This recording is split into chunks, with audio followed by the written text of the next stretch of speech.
네, 인문심리연구소 마음친구 권유셉입니다.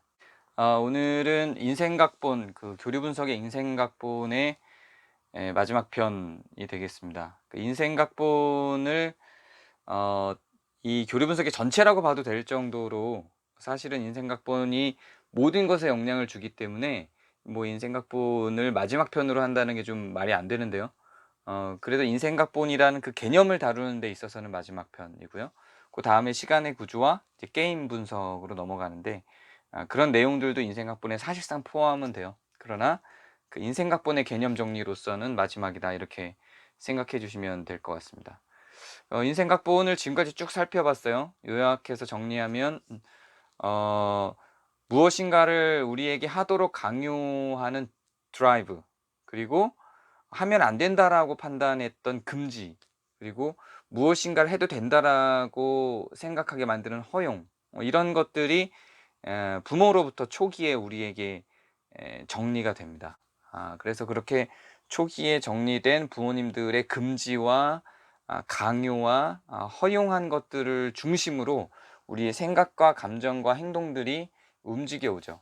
그러면서 우리에게는 어떤 프로그램이 만들어집니다. 이렇게 살면 이런 결과가 나올 거야 라고 하는 일종의 어떤 프로그램이 만들어지는데요. 그 프로그램이 어린 시절에 학창 시절까지 부모님의 영향 아래에서 정리가 되는 거죠. 어 마치 우리가 언어를 배울 때 이거를 알고 논리적으로 배우는 게 아니라, 뭐 외국어를 배울 때는 우리가 알고 논리적으로 배우는데, 우리가 자라면서 한국어를 배울 때는 알고 논리적으로 배우는 게 아니라 그냥 습득이 되죠. 반복되는 상황에 의해서. 어린 시절부터 왔던 부모님들의 영향, 혹은 양육자의 영향, 꼭 부모님이 아니더라도 주변 환경의 영향에 의해서 해야 될 것과 해도 되는 것, 혹은 하지 말아야 되는 것들에 대한 구분을 통해서 우리의 사고가, 우리의 생각이 정리가 되는 겁니다. 그러면서 인생에 대한 우리의 관점들이 구성이 되는 거죠. 그게 초기의 부모님들의 영향, 인생 초기에. 그 다음에 그것들을 구성하는 어떤 프로그램의 과정이 있습니다. 그 다음에 그 부모님들의 영향과 그 프로그램, 우리 인생 속에 만들어진, 우리가 만든 어떤 그 삶의 인생의 구조, 그런 것들에 순응을 해서 그것들이 맞다라고 하는 어떤 결과물들을 우리 인생 속의 사건을 통해서 만들어냅니다. 예를 들면 부모님이 분명히 일찍 들어오지 않으면 너는 큰일을 당할 거야 라고 했는데, 정말로 늦게까지 놀았다가 나쁜 친구들을 만났어요. 깡패들을 만나서 돈을 뺏겼어요. 그런 경험이 있으면 부모님들의 그런 말들, 드라이브나 금지령에 취했던 그 말들이 굉장히 강력하게 더 영향을 주는 거죠. 그래서 그런 부모님들의 영향이나 프로그램이 그런 사건들을 통해서 우리 삶에 강하게 영향을 미치는 거예요. 그런데 이런 수능의 과정들이 사실은 꼭 그렇지 않을 수도 있거든요. 예를 들어서 부모님이 늦게 들어오면 너는 큰일을 당할 거야, 꼭 일찍 들어와야 돼 라고 했을 때, 늦게 들어온 게 열흘 중에 큰일을 당하지 않은 게 9일이고, 큰일을 당한 게, 어떤 일을 당한 게 하루라면 안 당할 가능성이 더 높은 거라고 판단할 수 있는데도 불구하고, 이미 그런 교육이 있기 때문에 작은 가능성들을 일반화시키는 그런 심리적인 구조가 형성이 되는 겁니다. 그래서 부모님들의 영향과 프로그램이 사건들을 통해서 확증이 되죠. 혹은 꼭 수능을 하지 않더라도 그 부모님들의 영향과 프로그램에 반대하고자 하는 마음을 갖는 사람들도 있거든요. 근데 그것도 마찬가지예요. 부모님들이 "너는 일찍 들어와야 돼. 그렇지 않으면 큰일을 당할 거야." 라고 했을 때 난 싫어." 그리고 반항하는 아이들이 있죠. 그래서 그것들에 대해서, 그 프로그램과 부모님의 영향에 대해서 반항을 했어요. 그리고 늦게 들어갔어요. 그런데 또 10번 중에 1번 정도 그런 일을 당했다면 '반항을 해서 당했구나.' 그래서 다시 순응하게 되는 구조로 만들어지는 겁니다. 이렇게 해서 부모님들의 영향과 그 프로그램이 우리 안에 그런 수능과 반항 이후의 수능을 통해서, 어쨌든 수능이라는 과정을 통해서 우리 가운데 내면화되고, 그런 사건들이 우리의 각본 신념을, 우리가 이렇게 하면 이렇게 될 것이다라고 하는 그 신념을 완전히 구성해 놓는 거죠. 그러면서 그 부모님의 영향과 프로그램이 결과값이 만들어져서 결론 지어지는 겁니다. 결말이 만들어지는 거죠. 이런 방식으로 인생 각본이 형성이 됩니다. 이렇게 형성된 인생 각본은 앞으로 만들어져 나갈 모든 그 삶의 사건들에 다 적용이 되는 거예요. 그래서 내가 충분히 이겨나갈 수 있는데도 만약에 인생 각본이 부정적으로 형성이 됐으면 '난 못 이겨.' 이렇게 되는 거죠. 충분히 긍정적인 상황인데도 불구하고 '아 난 안 될 거야.' 이렇게 되기도 하고요. 아니면 도저히 일만의 가능성이 없는데도 '아 난 할 수 있어.' 이렇게 되기도 하겠죠. 그래서 그런 인생 각본이 우리에게 영향을 주므로 삶의 태도를 다르게 만들어 냅니다. 정리를 해 보면 인생 각본이 만들어지는 과정은 초기 부모님들이 강요하고 강조하고 금지하고 허용했던 것의 영향, 혹은 그로 인해 나타난 그 다음 단계는 프로그램, 그다음에 그것에 순응하는 과정, 사건의 발생을 통해서 확인하는 과정, 그리고 이 각본대로 내가 실행하는 어떤 행동, 이 중요한 행동들이에요 이게. 이 행동, 그다음에 인생 각본의 결말이 만들어지는 겁니다. 그러면서 만들어진 그 인생 각본 결말들이 내 인생에 영향을 줘서 계속 그 인생 각본이 반복되는 것 같은 생각을 하게 만드는 거죠. 근데 사실 그렇게 반복되지 않았을 수 있거든요. 100개 중에 한 번 그런 게 나타났어도 그 각본이 이미 형성됐기 때문에 그게 반복된다고 여기게 되는 거예요. 이런 과정을 통해서 어 우리는 부정적인 인생 각본이면 부정적으로, 긍정적인 인생 각본이면 긍정적으로 해석하면서 우리 인생을 살아가게 되는 것입니다. 그렇게 해서 형성된 이 인생 각본에는 승리자, 비승리자, 패배자로 주로 나눠집니다. 그래서 인생 각본이 계속 긍정적으로 해석되는 경우가 승리자, 아 뭐 계속 패배적인 관점으로 해석되는 게 이제 패배자, 그다음에 비승리자, 뭐 이것도 저것도 아닌 상태로 그냥 살아가는 각본으로 분류를 하게 되죠. 그래서 인생 각본을 승리자에서 승리자만 계속 반복되는 경우에, 그렇지 않은 상황도 객관적으로 받아들일 수 있게 안내하고, 패배자만 반복되는 경우는 승리자 각본을 통합시켜 주면서 사실적인 자기 삶을, 인생 각본을 뛰어넘어서 바라볼 수 있도록 해 주는 구조를 만들어 주는 게 교류 분석입니다. 또 이런 각본을 만드는 데 있어서 그 부모님의 영향을 받을 때 드라이버에 해당되는 주요 언어들이 있거든요. 물론 이 외에도 굉장히 다양한 것들이 더 있죠. 그러나 교류 분석은 이 5가지 안에 대체로 부모님들이 주는 드라이버들이 다 포함된다고 생각을 합니다. 그 5가지가 뭐냐면 완전하게 해라, 기쁘게 해라, 열심히 해라, 강해져라, 서둘러라. 이렇게 5가지입니다. 주로 우리가 살면서 부모님들에게 많이 듣는 것들이죠.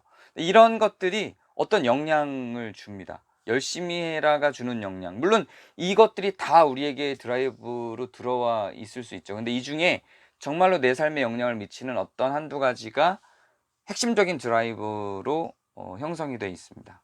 그런데 정말 중요한 건 이 드라이브가 아닙니다. 드라이브보다 더 강력하게 영향을 미치는 게 바로 금지 명령인데요. 이 금지 명령도 교류 분석에선 12가지로 정의를 내리고 있습니다. 물론 이 12가지가 다는 아니지만 우리 인생에 영향을 미치는 주요, 이 각본에 영향을 미치는 주요 요소들이 12가지에 다 있는데요. 제일 중요한 게 존재하지 마라, 그리고 아무것도 하지 마라. 이게 제일 중요합니다. 이게 정말 큰 피해를 줘요. 존재하지 마라. 존재하지 마라라는 게 넌 존재하지 마 이런다고 그런 게 아니라 넌 태어나지 말았어야 돼. 이런 것들이에요. 그리고 아무것도 하지 마. 넌 맨날 말썽이야. 이것도 아무것도 하지 마라에 들어가는 요소입니다. 그리고 네가 남자였으면, 네가 여자였으면, 이런 너는 이렇지 않아라고 아예 규정 지어 버리는 거죠. 야, 네가 말 좀 더 잘 들었었으면, 네가 좀 더 착한 애였으면, 이런 것들.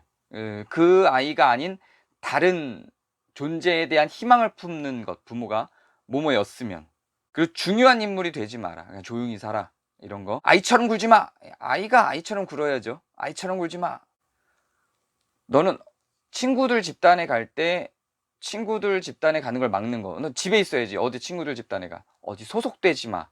그리고 부모 옆에 막 안기려고 그러면 가까이 오지 마. 이런 것들. 그리고 아이만 좋아하고 성인이 되는 걸 부모가 무서워하면서 잘하지 마. 아이로 있어. 이것도 굉장히 안 좋은 금지 명령이고요. 성공하지 마. 이게 말이 안 되잖아요. 성공하지 마. 근데 그런 경우들이 있어요. 그러니까 성공하지 마라고 하는 게 어떤 경제적으로 성공하지 마라기보다 어떤 측면에 있어서 성취하지 못하게 하는 것들 다 여기에 포함이 되는 겁니다. 아이가 뭔가 만들기를 잘하거나 할 때도 그거 아니야." 이렇게 하는 것들 다 성공하지 마에 들어가 있는 개념들이고요. 이 아이가 뭔가를 성취를 방해하는 요소들이 다 여기 있습니다. 그리고 "건강하지 마."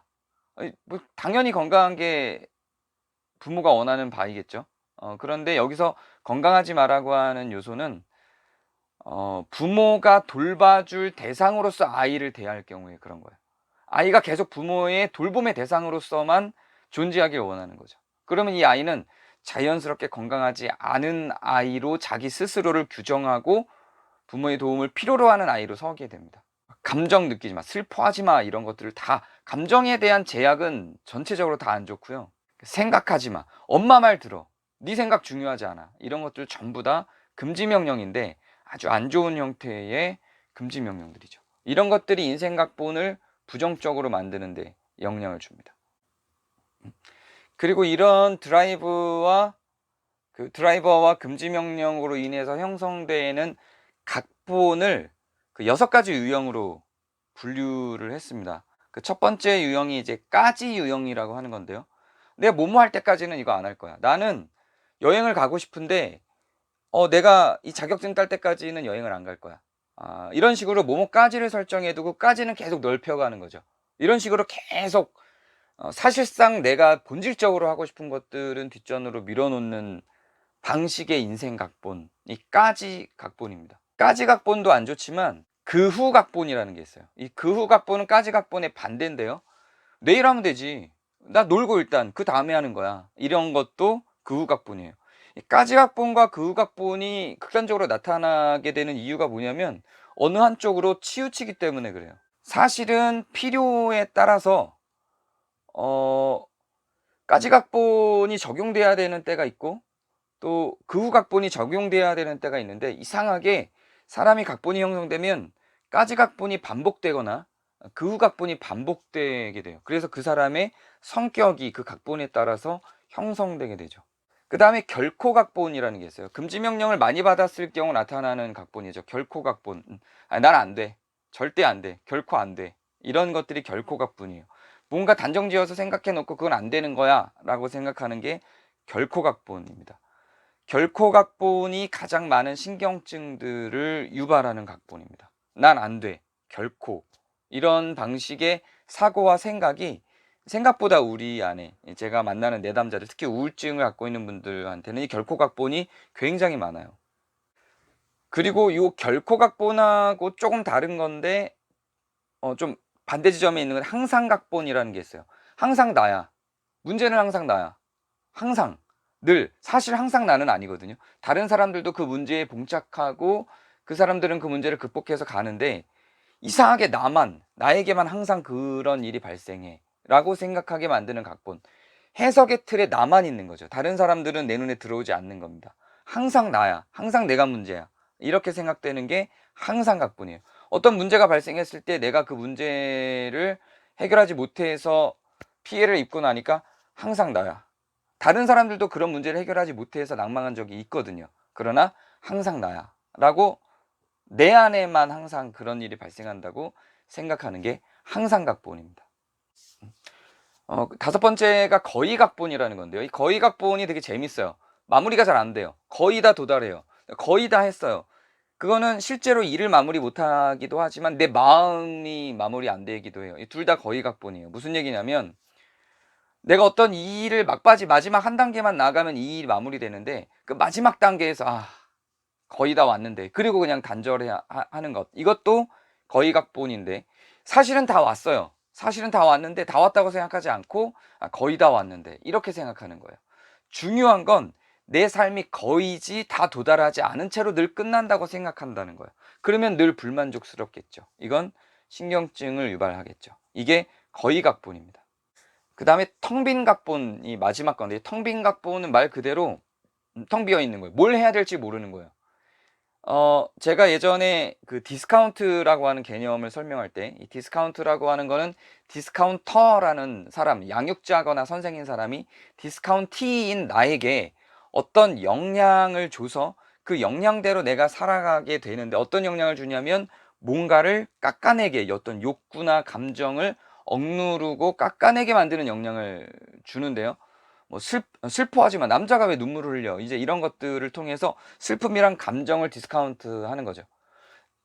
감정도 디스카운트 되고 신념이나 생각도 디스카운트가 되고 행동도 디스카운트가 됩니다. 이렇게 디스카운트 되는 반응으로 나타나는 현상 중에 하나가 무위라는 현상이 있다 그랬어요. 이 무위라고 하는 표현이 요즘 표현으로는 멘붕에 가까운 것 같아요. 그냥 뭘 해야 될지 모르는 거. 그냥 그런 상태.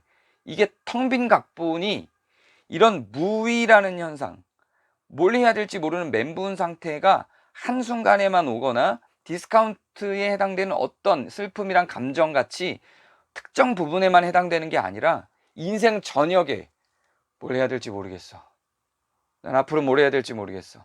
이렇게 생각되는 게 텅 빈 각본입니다.